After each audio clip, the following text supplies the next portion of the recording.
Hi there. Welcome to Revenue Through Reputation. Although, you know what? It's probably not going to be the Revenue Through Reputation show much longer. Um, I've been doing a lot of work on this. I've been looking a lot at what is going on with content, and we're going to talk about that today. So, if you're joining us on the podcast, if you're joining me on the podcast today, thank you so much. I appreciate it. If you like what you hear, love the reviews. Give me a review. Help us get in front of more people. If you really like what you hear, it's always easy just to screen capture it, text it to somebody, say, hey, you should go listen to this guy. I'd appreciate that. And then, of course, we have two other audiences, if you will. We've got the live audiences. We're going live on LinkedIn and YouTube, and I think even to Facebook. I don't log into Facebook very often anymore, but I think we go live over there as well. And then, of course, you might be watching on LinkedIn or YouTube or anywhere else on the recording. Either way, if you put comments in, you have questions, you have comments, you think I'm crazy, you think I'm smart, anything in between, I'll take it. Give me the comment.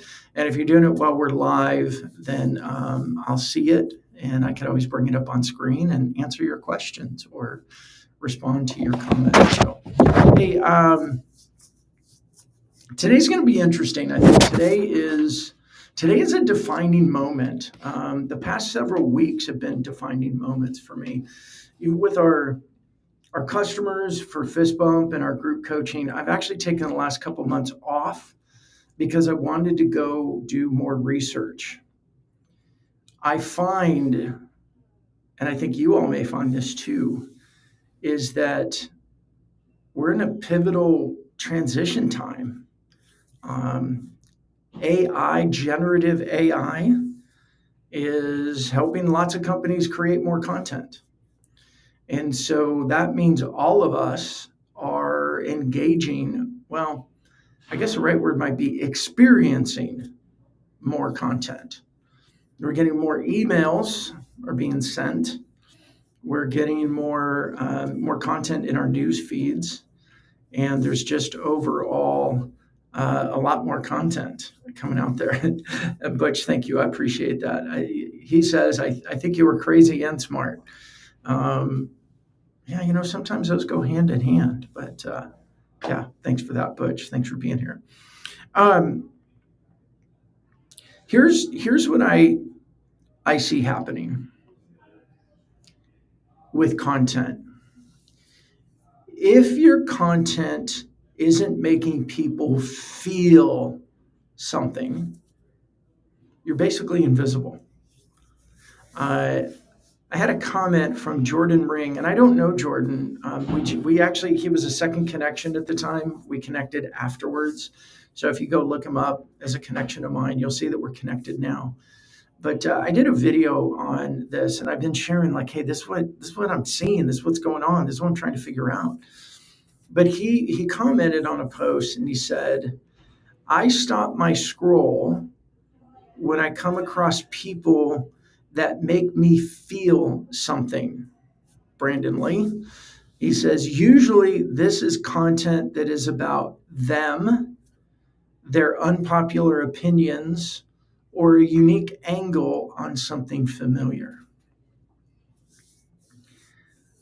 I think it's good for all of us to really hear that and then think about your own engagement with content.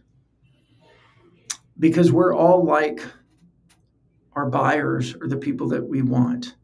Generally, what happens is we create content, we post it, and then we're like, oh, why isn't how come I didn't anybody commenting on it? Or how come nobody engaged with it?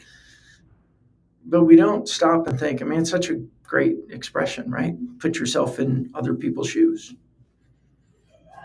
Would you have stopped to pay attention to this content if you saw it in your newsfeed? Ask yourself that. I mean, when you're producing content. Overall, if our content isn't making somebody feel something, then we're invisible, and invisible companies don't grow. And invisible companies are not known, which means when the calls are made or the emails are sent, or you spend the tens of $1,000s on a booth at a conference and you set it up and you got a bunch of people there and you got hotel bills and airline fees and food and everything, and you're waiting in your booth and people just walk by and don't want to meet with you, or you make the calls and they're not being returned, or you got the emails going out and very few, if any of them, are getting responded.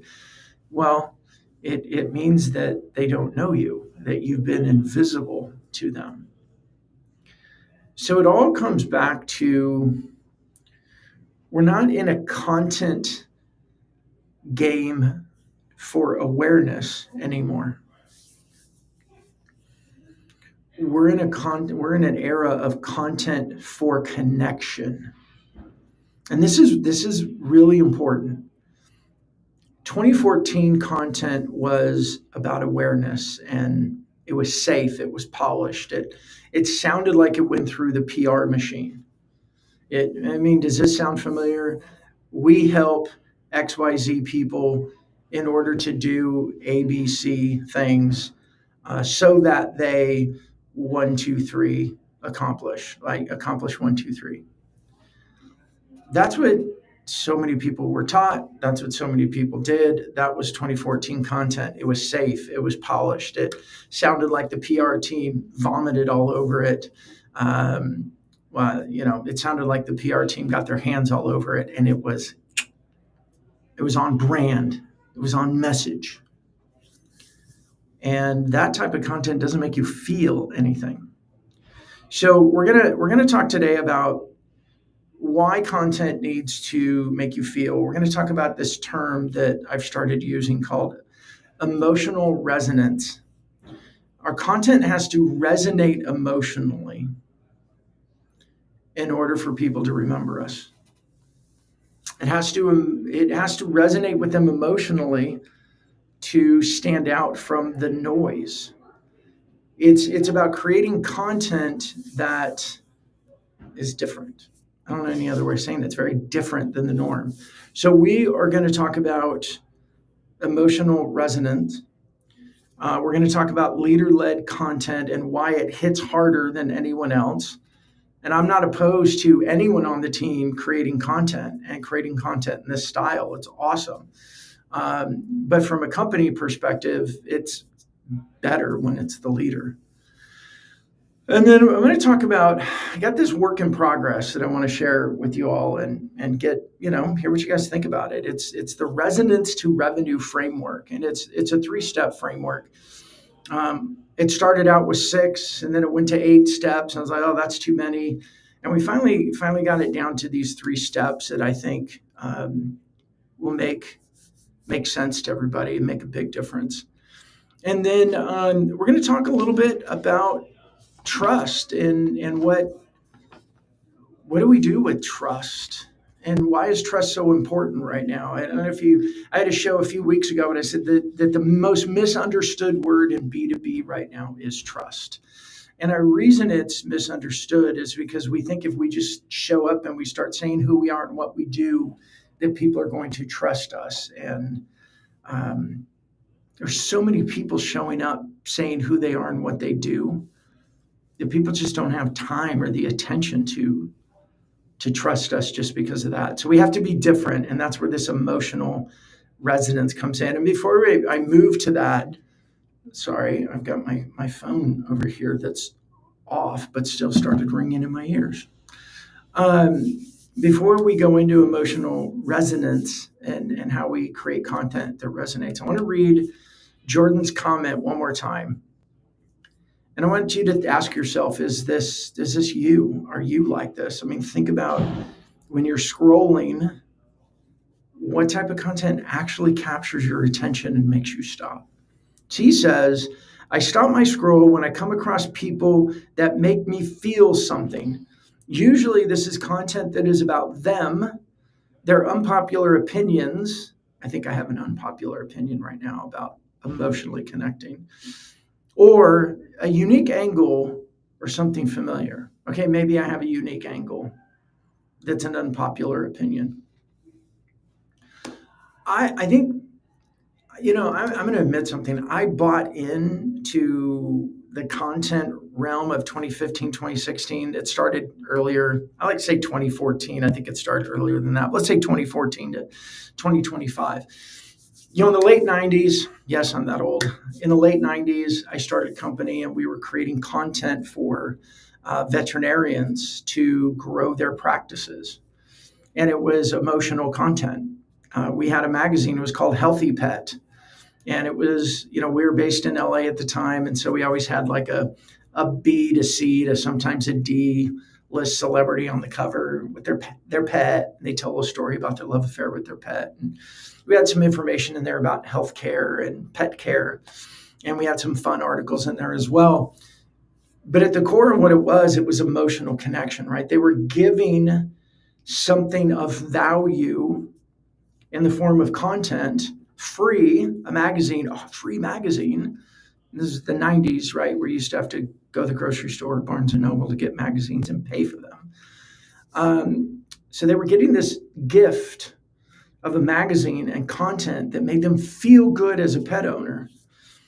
And what we saw happen is it was immediately about a 50% increase in people who would call on the first reminder that they needed to bring Sparky in for another shot, which is a 50% increase from when they sent postcards to sending this magazine. It's a big deal. And what was going on here? Well, it was the psychology of it, right? They felt appreciated. They felt more connected. They felt to be a better pet owner, they needed to make sure they got the shot. A postcard just didn't do it. The postcard was just, hey, Sally, it's time to bring your dog, your pet name, whatever. It's time to bring Sparky in for a such and such vaccination. No emotion whatsoever. Give the magazine and the content is emotional. There's a 50% increase in the calls to schedule shots for Sparky and all the Sparkies that are out there. And then the early odds, we had sold that company, started another one called By Design Publishing, and we did the same thing with magazines. And we had home and decor magazines, we had home improvement, we had technology, even had a magazine called Swirl and Sip that was about wine and food. And we had lawyers and chiropractors and realtors and commercial real estate and all these other professional services that were using it. It was all personalized as their magazine. And they would send it every month or every other month or once a quarter, depending on what they wanted to do. And the magazine built emotional connection. So we would hear things like our customers would get a phone call and somebody would say, hey, I'm ready for your services. And our customers would be like, okay, great. What's your name? And what was happening is the person making the call had been getting, a magazine delivered to them every month, every quarter, every other month, whatever, for a little bit, for a certain amount of time. Maybe it had been years, maybe it had been months. But the recipient of it was like, I know you, right? They had this emotional connection to the person who was sending them the magazine because the content, the value of the gift, they felt like they knew the person who sent it. And so when they had a need to sell a home or see a chiropractor or for an attorney or an accountant or whatever it may have been, they knew who they were going to go to because they felt this connection, this emotional connection to that person. So we're going to talk about emotional resonance. We have to resonate emotionally through our content. Not only to stand out, but for the people we want to connect, we want to know, for them to feel like they know us. So I'm going to give you this story, and if you pay attention to my content, you've probably heard it before, so just humor me. And Juana and Butch and Reem, thank you so much. There are a ton of magazines out there, and they all lean into the, real story. Yep, you got it. And we were doing these as personalized magazines coming from a specific business owner to a network of their prospective customers. But if you've been with me, if you followed my content at all, you've probably heard the story. But Chris Dunn, who's one of our customers, he's got a show that's called the Exhibitor's Toolkit. He works for a company called Blue Hive Exhibits. They create exhibits, booths for shows. And Chris tells a story about, we started working with him on content, and he started doing things like his weekly post that he uses hashtag Barton the dog.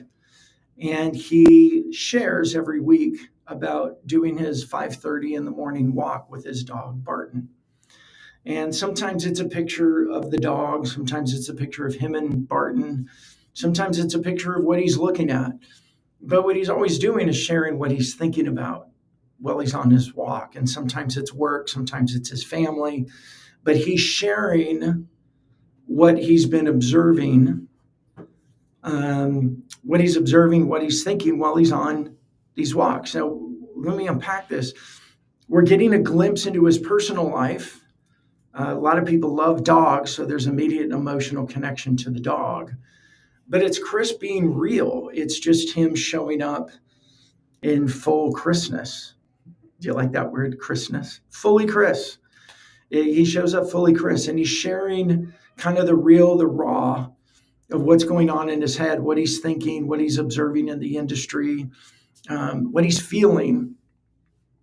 And through this consistency, he sent a cold email out to a prospective customer. And the guy on the other end, who Chris had never met before, responded and said, "Hey, Chris, thanks for the email. Yeah, let's schedule a call. Get this. I feel like I already know you because of your content on LinkedIn."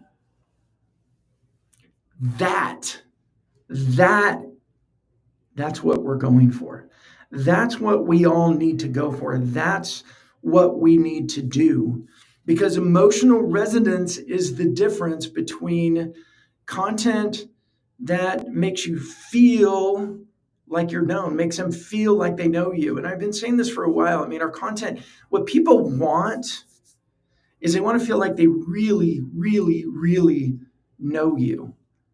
My wife was sharing with me last night. There's an unfortunate story about a TikTok influencer whose child drowned in their pool, in their swimming pool at home. And it's obviously sad. It's heartbreaking. You never want to hear that happen to any child or any family. My wife does not know this woman personally, has never met her.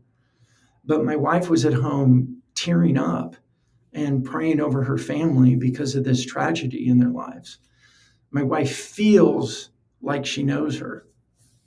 Now, I know what a lot of people are going to say with that is, "Oh, well, that's a TikTok influencer. We're in business."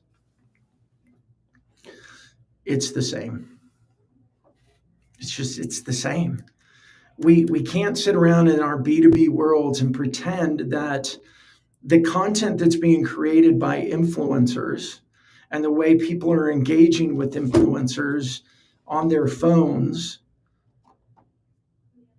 isn't going to influence the way our buyers want to engage or want to know us. So our reputation, them feeling connected to us, feeling like they know us, is more important now than ever. It's always been important. It's just that we did it mostly face-to-face. And there's still, by the way, I'm not opposed to face-to-face at all. I love face-to-face. I just believe that through digital, we can accelerate everything face-to-face. Through consistent of the right type of content that makes people on the other end feel something, the first time you meet somebody in real life, a lot of times it becomes a hug instead of a handshake. Why? Because they feel like they already know you. They feel like they already know you. I want to reemphasize this.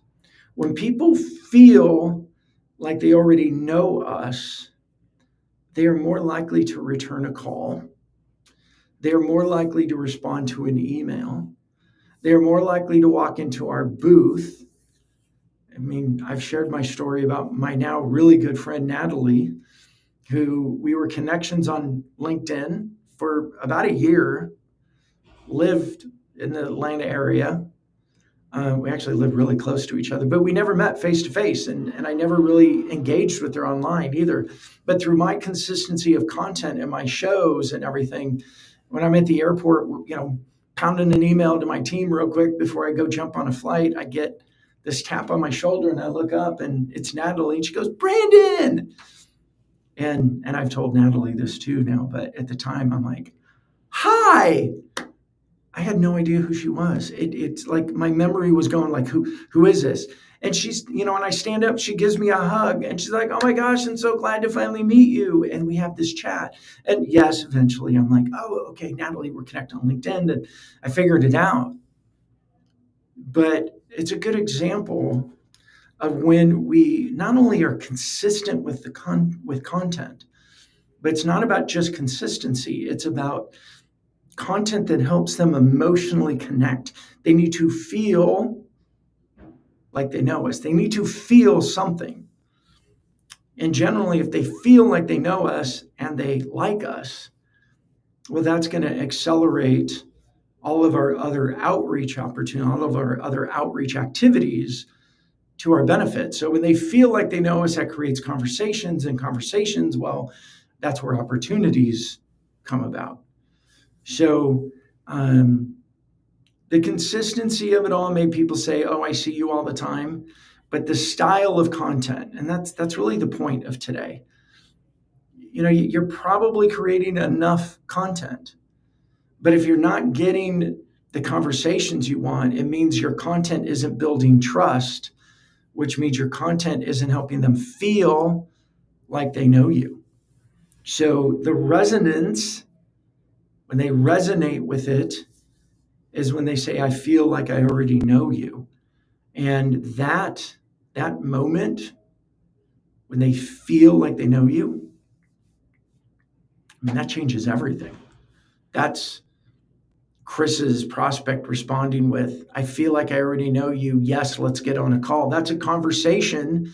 And we all know conversations lead to opportunities. Natalie tapping me on the shoulder, that was a conversation that led to an opportunity. And if I wasn't so consistent with my content, and I believe my content wasn't so human and real and kind of what you see is what you get, I didn't hide behind my title and just say like our unique value proposition and all that, would Natalie have stopped on the way to her flight to say hi to me if she didn't feel more of a connection, like, "Oh, I know this guy. Like, it's worth my time to stop and say hello and introduce myself," versus, "Oh, there's another person who just sells stuff and don't want to bother talking to them."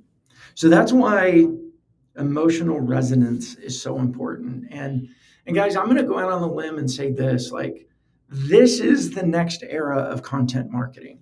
This is the difference between creating a bunch of content and still being frustrated, and creating content and going, "Oh my gosh, this is working." We have to create content that they feel gets to know us. Now, it's not easy. And I think when it's this type of content, it really needs to come from leaders. So the next part I'm going to say is, why is leader-led content so important? Well, it hits harder. It's got a much better effect, but it's hard. So, I used to say that content from leaders needed to be about what they've lived and what they've learned, like sharing their journey. And I think now I'm ready. I need to revise that.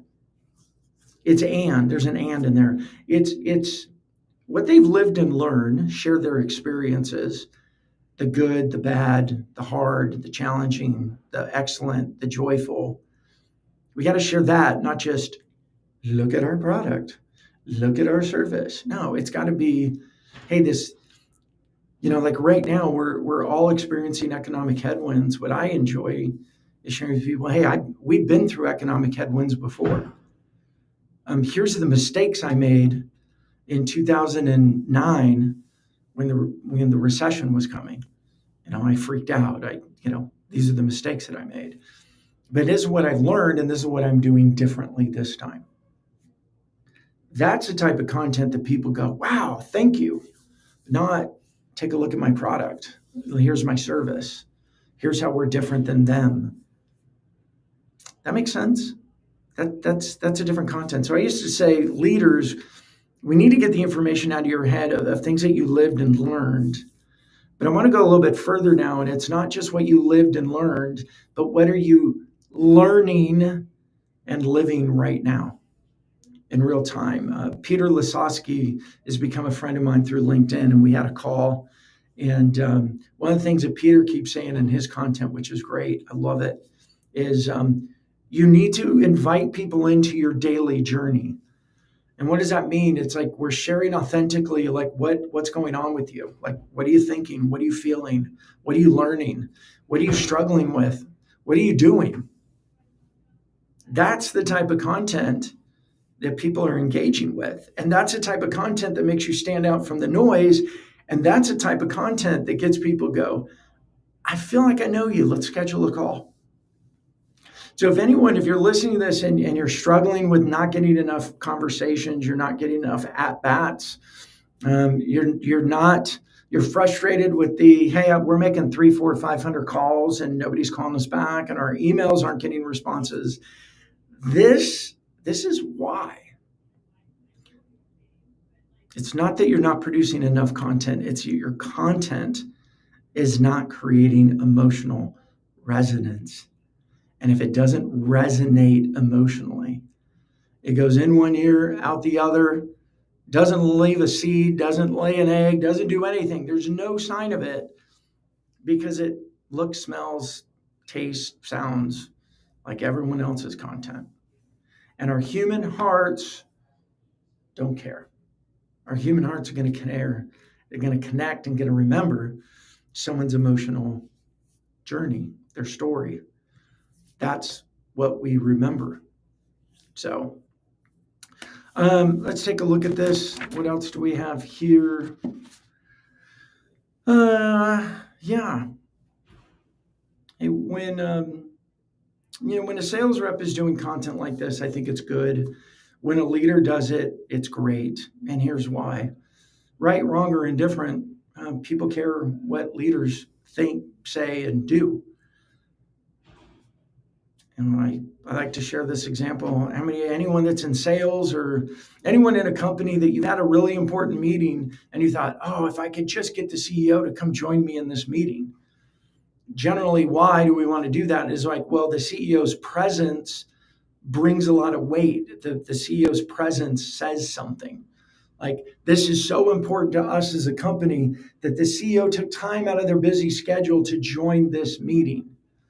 And if you're HR and you're interviewing or recruiting somebody who you really, really want, well, you might go, hey, CEO, can you come over and join me? Again, why? Because the CEO's presence means something. It says something. And so that's the same reason why leaders really need to be creating leader-led content. And if you really want it to be powerful and valuable and create more conversations and grow the brand and grow reputation and really help the business in the best way, then leaders need to share this emotionally resonant type of content. And it's scary, man. I'm just going to pause right now and go, man, I get it. Like, here's the thing that I've done. And I think I'm learning finally. I thought I've been creating content like this. I've been creating content on LinkedIn basically every day for almost 3 years. And I thought I was being vulnerable. But if I'm honest, what I'm learning is I've been vulnerable within a safe space. Now, I'm not saying everybody, you go full open Komodo and you share all the dirty laundry. That's not what I'm saying. But you got to share what you're going through, what you're learning, what you're experiencing. That type of content's going to get engagement versus Um, let me tell you more about our product, our service. Um, I love that there's a lot of people out there talking about storytelling, but it's not just the story, it's the type of stories. Because everything's moving so quickly, and there's so many people doing it. There's so many people using Gen AI that they can go to ChatGPT and say, I need content and it needs to have a story. So people are telling stories and creating content, but there's no substitute for us telling our own stories and digging deeper and being more vulnerable and being real. Because what emotional resonance means in content that creates trust, because really that's what it is. I don't know if I've said this yet. We're no longer in a content era, we're in a trust era. And this is really important. When I first got into business, and for a lot of us, it's been this way for most of our career, we would cold call or cold email or cold door knock and ask for meetings. And usually the topic of what we do or the name of our company could more often get us a yes. And the reason it happened is people, buyers, companies utilize salespeople as a source of information. It wasn't that we were so great at cold calling or cold door knocking or overcoming objections like we really wanted to believe we were. It was mostly because we were the channel for information. So yeah, I'll meet with you and you come in and you give them information. So on the sales side or on the company side, we thought we get the meeting, and then during the meeting is where we would try to create connection and create trust and rapport and prove ourselves. But if your company is doing that now, what you're probably experiencing is you're just not getting invited into the meetings because it's reversed. You can't ask for a meeting and then build trust. You actually have to build trust and then get a meeting. And that's why this type of content is so important, because without trust, you're just not getting nearly as many meetings as when you use the content to build trust. So coming from the leader, and people start to trust the leader because of their type of content, there's kind of a trickle down throughout the company that the whole company feels trustworthy and people are willing to spend time and talk, and it helps sales get more calls. It helps, customer success have higher retention. It helps HR interview more people. It helps retain team members, all of that type of stuff. So I'm going to talk a little bit about this resonance to revenue framework that we've been building. It's 3 steps. It's voice, and they're all V's. Make it easy, V's. Voice, visibility, and velocity. Voice is the type of content that we're creating, this emotionally resonant content. Visibility is about consistency and where we're using that content. This isn't, by the way, I'm not a LinkedIn guy. I'm a let's go grow business guy, which means this type of content needs to be used in email. It needs to be used in blog articles, and be used in ads, used in social. It could be used in conversations and face-to-face, and used in trade shows. It could be used in direct mail. But this emotionally resonant type of content is the key. It's got to have the right voice to it. The voice is the style of the content. And then you have the visibility. How are we using it in different places? And then the third one is the velocity. And what that implies is the more we start using it out there, whether it's a show, it's a podcast, it's our executives doing videos and sharing their type of content. It's written, it's LinkedIn newsletters, it's email newsletters, it's blog articles. But as we're taking this risk and we're sharing content of letting people get to know who we are, not just what we do, then the velocity comes in of more people say, I feel like I know you guys. I want to have this call. Or even the inbound work of people going, wow, I keep seeing these guys. They seem like they're good people. Let's reach out to them. I've had These are good stories, and I know a lot of you have it. I can just speak from my own of when someone reaches out on LinkedIn or an email and they say, hey, I've been watching your show for a while and I think you can help us. Can we talk? Right? That's the velocity, because the voice and the visibility has been put into a system. So this system creates a bit of a reputation flywheel. If the voice, I mean, I think a lot of it are like, yeah, we have visibility and we don't have velocity. And I'd say check the voice. If your content isn't emotionally resonating, if it's not making them feel something, you're just telling them something, then it's going to get highly ignored, because there's so many people out there telling everybody about themselves. So that's the flywheel. That's the 3 V's: voice, visibility, and velocity. So the big shift that's happening is trust. The big shift is trust. And I was just saying this, we used to call, I built my biggest company I built with the call center, and we cold called, thousands of people every day. And it worked. It worked really well. And I love a call center. It's so easy.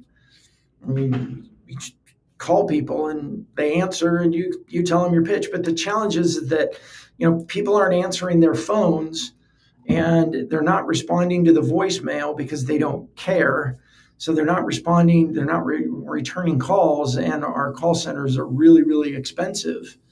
And if they're not producing sufficient fruit, then they're just a loss. They're an expense, not an investment. So the big shift is that we need to have trust before we get the meetings. If you don't take anything else from today, I think that's it. We live in an era now that if we don't trust people, we're not going to meet with them. And think about it for you. How often do you meet with somebody just because they asked you to meet? It's usually, you know about them, or somebody's referred you to them, or somebody else has talked to them, or you've seen them. And it's the same with our buyers. If they don't see us and have some sort of trust, an emotional connection, it's really easy for them just to say no and move on and not have meetings. So this is the big shift. It's content for connection, not content for awareness. It's content for connection. And look, here's my challenge. Here's my encouragement, I guess. None of us are selling services that are that unique. We have to demonstrate to our buyers who we are before they're going to care what we do. We have this expression, right? People don't care what you know until they know that you care. Right? What does that mean? It's about trust. It's about emotional resonance. And this is something we've been saying for years. It's just, in sales, we used to be able to get the meeting, and then in the meeting, we would work hard to build trust and credibility. And because there's so many voices out there, we have to build trust and credibility before we get in the meeting in order to get the meeting. And just like always, and before and now and all the times, we built trust through emotional connection. It's just, for most of us, we did that face to face. We did it once we got in the room, or we did it in the booth, or we took people to a restaurant after the trade show, and we were creating that emotional connection in different locations. So this is the big push. We are in a trust era, because trust is at an all-time low for salespeople. So we're in this trust era, meaning our content is for connection and trust, not for awareness. Because if we're creating content for awareness, it's just going to be ignored. So we're getting back to this human, one-to-one, face-to-face, human connection era. And I'm so excited. I love it. I mean, I think that's, you can't take our humanity away. I believe AI is going to do some really, really cool stuff, but I also believe that AI is going to lead a lot of us back to human connection. I was talking to somebody the other day, and I feel very strongly about this as well. And they said, when I'm reading something or I get something and I notice that it's AI written, I feel offended. Like, I feel like you kind of threw in the towel, you kind of phoned in the effort and just let AI create the content. But you want to use my time to read your AI generated content. I'm offended.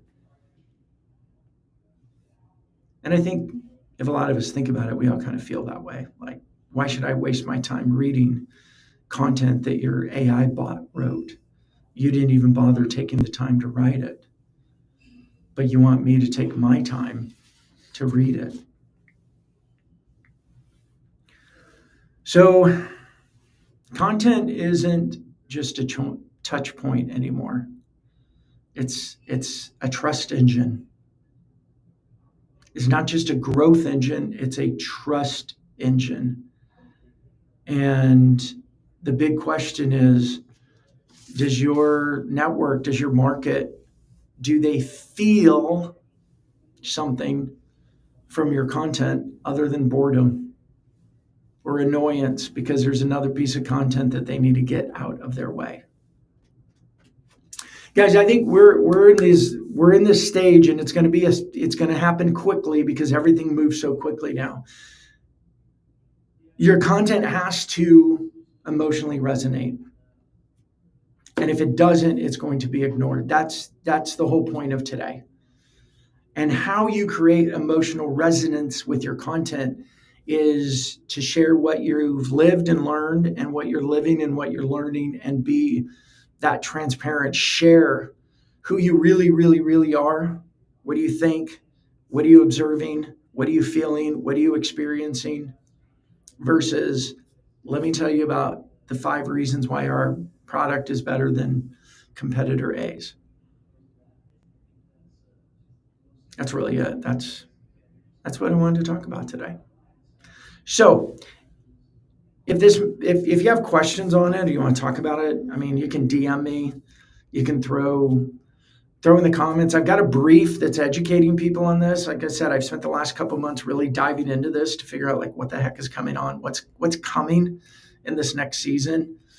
And this is it. And I know also, I want to say it's going to be hard, especially for older leaders. This is a new muscle. It's not just, social media. This is content, like conversations you have in a small circle with friends that you're doing in public. If we're creating content like we're on the podium in front of 500 people, it's safe, it's polished. That kind of content is being ignored. But it's when we publicly and consistently share the content that we would have in a small circle with friends, that's the content that stands out. And that's the content that's getting engaged. And that's the content that's growing your reputation, making more people know you. And I want to end today with this story. James Gilman, a friend of mine, a client of ours, started doing a show and started creating more content on LinkedIn and was getting a little bit frustrated. It was like, what's going on? Like, this isn't working like I had hoped. And on a Sunday morning, he texted me and he said, I think his text said, "Dude, I get it." And of course, I respond back and said, "What do you get?" And he had gone to his high school reunion the night before. And he said that most people he encountered at the high school reunion were like, "Dude, I love your content. I love everything you're doing on LinkedIn. You're killing it on LinkedIn," and giving him high fives and everything. And he said, "I have never seen any of them comment or like my content. I didn't know they were out there paying attention to my content." But he said, "I couldn't go 10 steps at my high school reunion without somebody coming up and commenting and congratulating me and encouraging me on my content. That is an example of creating emotional resonant content, or content that creates emotional resonance. And that's what we all need to be doing as we move into the second half of 2025. Can't believe it's the second half of 2025. My gosh, it should be like the first week of February. So, hey, thank you, everybody. If this has blessed you, this has taught you something, encouraged you, I would appreciate knowing. If you're on the podcast, I'd appreciate reviews or sharing it with people that you know. If you're on LinkedIn and YouTube, and give me a comment. Let me know how this is. Let me know your questions. Let me know how this is resonating. Let me know if this stuff makes sense. Because I believe this is what we need to be talking about for the rest of the year. This is what we need to be doing. We need to be learning these new muscles of creating different type of content if we want to be successful. It's scary. All right, everybody. Thank you so much. Have a great rest of your week. Be blessed. And I'll see you next time on a Revenue Through Reputation show. Next week, I have Scott Leese is going to be with me next week. That's going to be a great. You want to talk about somebody who does this well and exemplifies this with this content? It's Scott. You'll see me with him next week, and we'll join you right here next Tuesday at 11 a.m. Eastern. All right, everybody. Thanks so much. Have a great week.